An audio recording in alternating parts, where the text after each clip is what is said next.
بسم اللہ الرحمن الرحیم۔ زکوٰۃ فطرت سے کیا مراد ہے؟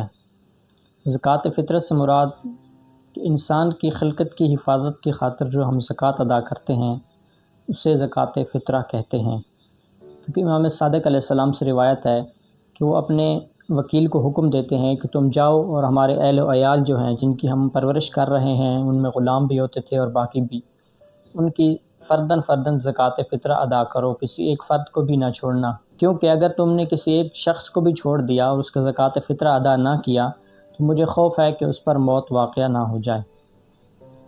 تو اس سے یہ نتیجہ نکلتا ہے کہ زکوٰۃ فطرہ جو ہم یہ ادا کرتے ہیں یہ انسان کی خلقت کی حفاظت کی خاطر جو زکوٰۃ ہوتی ہے اس کو زکوٰۃ فطرہ کہتے ہیں۔ اسی طرح اسحاق بن عمار امام صادق علیہ السلام سے سوال کرتے ہیں کہ مولا، قرآن میں یہ جو آیت ہے اقیموا الصلاۃ وآتوا الزکوٰۃ، اس میں زکوٰۃ سے کیا مراد ہے؟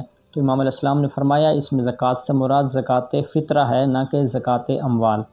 الکافی میں حشام سے صحیح روایت نقل ہے کہ قرآن میں جب زکوٰۃ کی آیت نازل ہوئی تھی تو اس وقت لوگوں کے پاس اموال نہیں ہوا کرتے تھے، تو اس بات پر دلالت کرتی ہے کہ اس زکوٰۃ سے مراد زکوٰۃ فطرہ تھی۔ اب جن لوگوں پر زکوٰۃ فطرہ واجب ہو اور وہ ادا نہیں کرتے تو اس کو کیا حکم ہے؟ تو اس کے بارے میں روایات میں ذکر کیا گیا ہے کہ جس طرح نماز میں محمد و آل محمد پر درود نہ بھیجا جائے تو وہ کامل نہیں ہوتی، تو اسی طرح روزوں کے بعد اگر زکوٰۃ فطرہ ادا نہ کیا جائے تو وہ روزے کامل نہیں ہوتے۔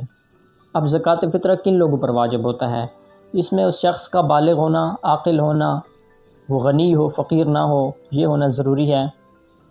اب شریعت میں فقیر اور امیر کا کیا معیار ہے؟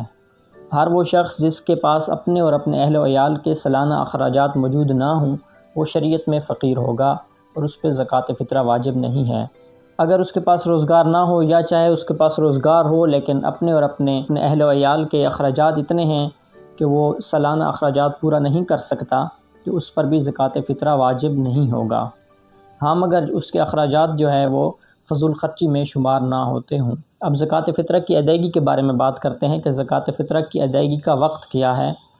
تو اس کے بارے میں ہمارے پاس 3 نظریات ہیں۔ مشہور نظریہ یہ ہے کہ چاند نظر آنے سے لے کر عید نماز کی ادائیگی تک زکوٰۃ فطرہ کا وقت ہے۔ دوسرا نظریہ جس میں بعض علماء قائل ہیں کہ صبح اول شوال سے لے کر نماز عید تک زکوٰۃ فطرہ ادا کر سکتے ہیں۔ تیسرا نظریہ جو آیت اللہ سید سستانی، شیخ طوسی اور بعض فقہا کا ہے کہ نہیں، اول ماہ رمضان سے لے کر ابتدائی ماہ رمضان سے ہی زکوٰۃ فطرہ ہم دے سکتے ہیں، لیکن مستحب اور افضل یہ ہے کہ عید کا چاند نظر آنے کے بعد بھی ادا کیا جائے، کیونکہ ہمارا مقصد فقراء ضرورت مند افراد کی مدد ہوتا ہے، تو اس حوالے سے ہمیں پہلے ہی فطرہ ادا کر دینا چاہیے تاکہ جو ضرورت مند افراد ہیں، مستحق افراد اپنی ضروریات پوری کر سکیں۔ اب زکوٰۃ فطرہ کا مصرف کیا ہے، یعنی کون سے بندوں کو ہم زکوٰۃ فطرہ دے سکتے ہیں؟